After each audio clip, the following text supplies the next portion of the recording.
Hello, everybody. Welcome. This is Nicky from Yoga Marlborough here in Blenheim. And today I'm really lucky. I have with me the beautiful Swami Karma Karuna Saraswati. And she is coming to us from Golden Bay over the hill, top of the south of New Zealand. And she's an engaging intuitive yoga and meditation teacher, inspirational speaker, a writer, and IAYT certified yoga therapist with 30 years of experience in the yoga field, including significant training in Nepal and India. She's also a co-founder and director of Anahata Yoga Retreat, New Zealand, and travels throughout the world sharing an authentic and down-to-earth approach. Swami Karma Karuna weaves together the ancient practices with a touch of psychology and brain science aimed at motivating people to live their yoga here and now. More info is available on the website, that is www.anahata-retreat.org.nz, and I'm going to share that anyway in the email. And welcome today, Swami. That's just so lovely to have you here. And how's your lockdown going? It's actually been relatively busy. So I'm waiting for the extended period of spaciousness. It hasn't yet manifested, but I'm using it wisely, and I'm feeling very grateful to be on top of this incredible mountaintop. And you have the most stunning place. I'm very fortunate to have visited you. It is so, so beautiful. Yeah, it truly is. And I'm locked down with another 12 people. So we've actually got a very big bubble, which is nice because you still have that sense of community. So that's one. Oh. Yeah. But okay, we reach out like this. Yes. Yeah. What kind of tips do you think you could share with our watchers that might be helpful for them? I think a lot of people are struggling this lockdown. It's a little bit harder maybe than last one. Yeah, I do feel that too. I'm getting that feedback from people. And I think one of the things that's been really important to me is really working on anything to bring me into relaxation response. If I hook too much into the news, or I hook too much into, the internet and different theories on things, I can feel that my nervous system gets dysregulated. So for myself, actually staying up to date on things, but not hooking too much into it, and doing practices that bring me to my center. And so anything restorative, legs up the wall, deep breathing, like the diaphragmatic breath, which supports you to turn on your vagus nerve, which is the part of your nerve response, which is responsible for the relaxation experience. And so important right now for us to keep coming back to our center, or else we're going to be making decisions from a point of fight, flight, and freeze.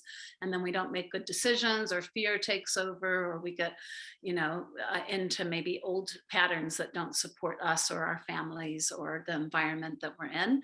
And so anything that brings relaxation and response, yoga nidra, and that, I suppose that's the essence of what I want to share. And it builds resilience. The more we work on doing techniques and practices that come to our center, it doesn't mean that we're not going to get stressed out. It doesn't mean that we're not going to kind of get out of balance, but we have the capacity and the tools to come to center more quickly.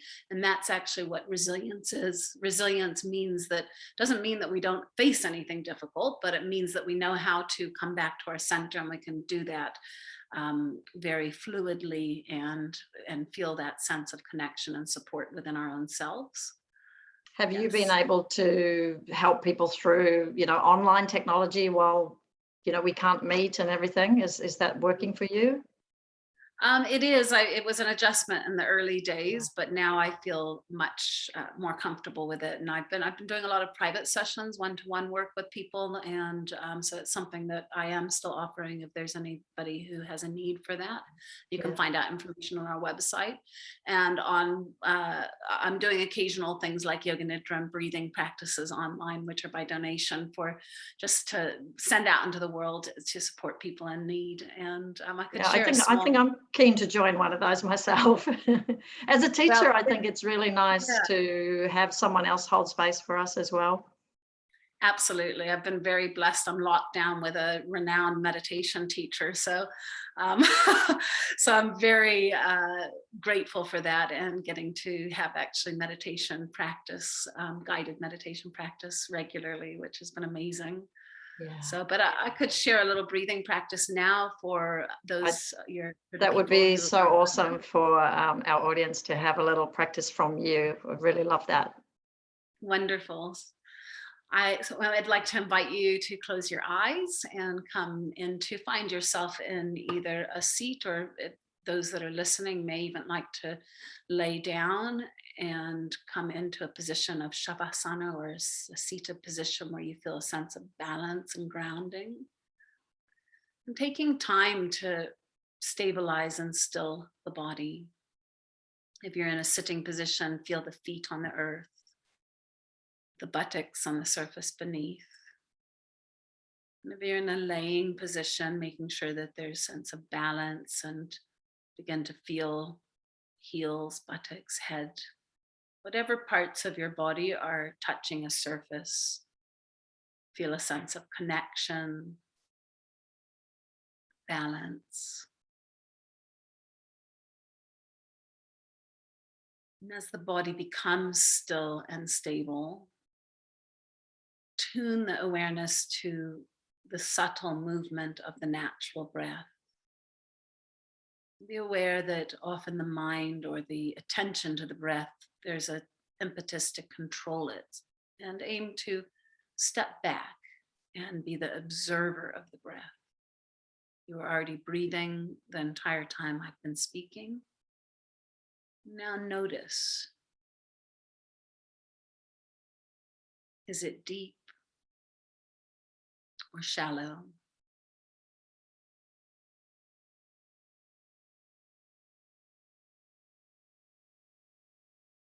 Rhythmic or arrhythmic?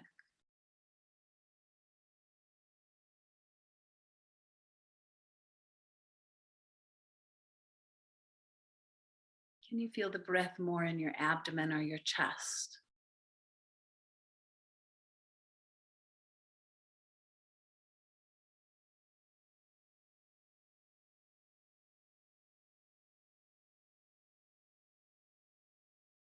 Continue to be the observer of the breath without altering it. It may alter naturally, but aim to step back and be the present, unaffected witness.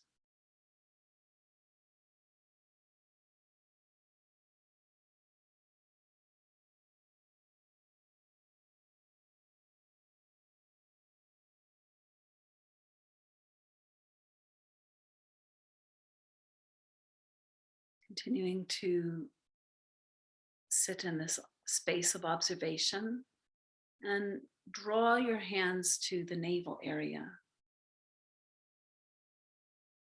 Placing the hands on the navel area. Now actively begin to draw the breath in on the next inhale. Actively drawing the breath in, feeling it move the diaphragm down, which pushes on the abdominal organs, and the abdomen moves out. Nice big breath. And then on the exhale, draw the abdomen in towards the inner spine and pushing gently the air back out. This is diaphragmatic or abdominal breath. Inhale into the chest, lungs expanding all the way down, diaphragm moves out. Feeling that sense of expansion in the abdomen. And on the exhale, the abdomen again slightly contracts and pushes the air back out. Continue like this for another 5 rounds. Aiming to feel the movement of the abdomen. The chest is relatively stable and still.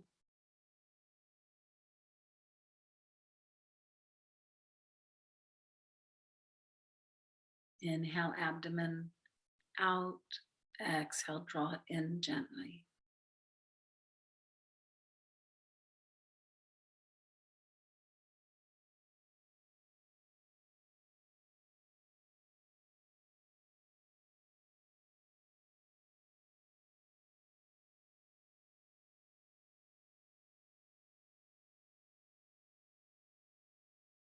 Stay present with each and every breath, activating the relaxation response through the diaphragmatic breath.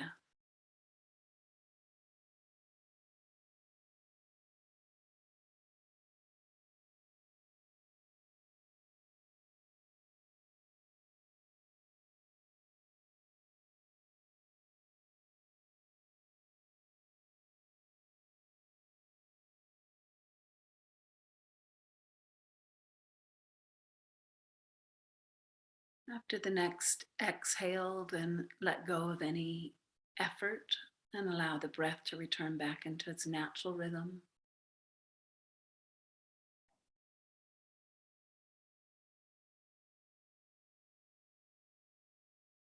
Noticing if there's any changes,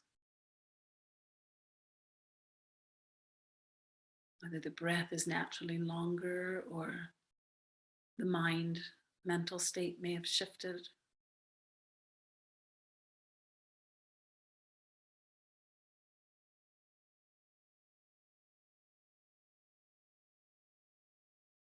And then coming into or bring to mind a sense of gratitude for something, even in the difficult moments and the challenges we're all facing in the external world. See if you can find something to be grateful for. Bring it into the heart and mind for a few breaths now.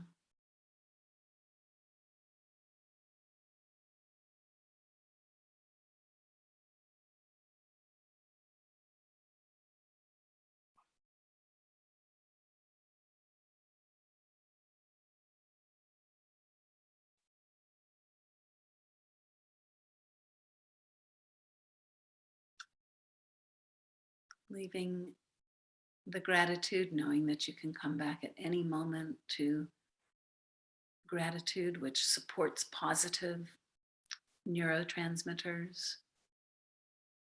Also oxytocin, that sense of connectedness. So even when we're not in physical connection, we can feel connected to each other through the quality of gratitude. Moving now back to your physical body, sitting or laying in its position.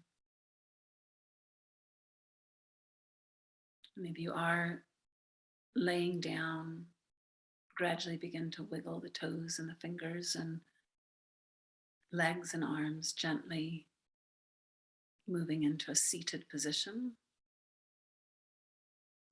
And those also sitting, perhaps moving your fingers, your toes, deepen your breath.